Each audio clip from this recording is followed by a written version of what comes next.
When I first came to the Wildwood area, it was mainly the whites was on one side of the track, the blacks was on the other side of the track, and I've heard so many stories, about racism, in the Wildwood area. This church was planted 1881, Methodist Episcopal South, wrong side of the slavery issue. So this church has been a white congregation since 1881. And so we don't think that reflects God or His heart or His community or the new creation. So we've been trying to break that down. And in the midst of all that, this opportunity arose with Pastor Taylor, and it created a whole new synergy in this church. So when I first came to it, it seemed that it was an outreach to anybody.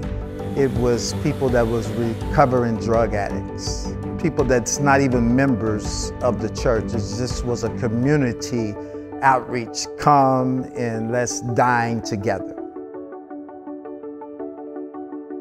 First, it was a little tension, because like I said, the community, the black and white, the racial tension was there. We just have to call it what it is. The racial tension was there. Our church was not comfortable walking through these doors for Taste of Grace.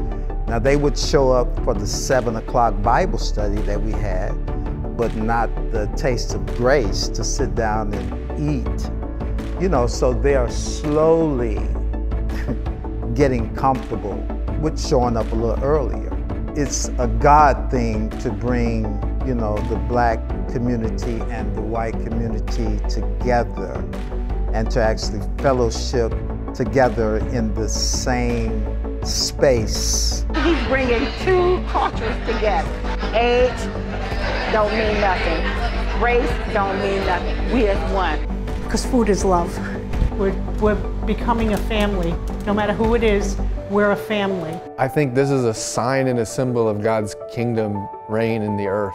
Yeah. And our community can look at this and go, okay, this is the way things have been for a long time, but it's a new day. And that's not going to be the way it is here anymore. We want this community to look like God's community.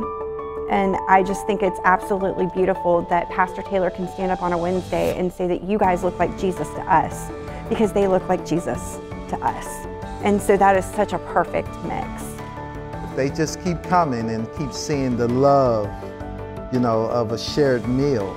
Eventually, their heart will be turned towards God. Our children, they're getting a different kind of experience of the church from their youngest days of like, oh, look at this, white folks, black folks gathering together. They all love Jesus. They feed each other. They care for each other. They pray for each other.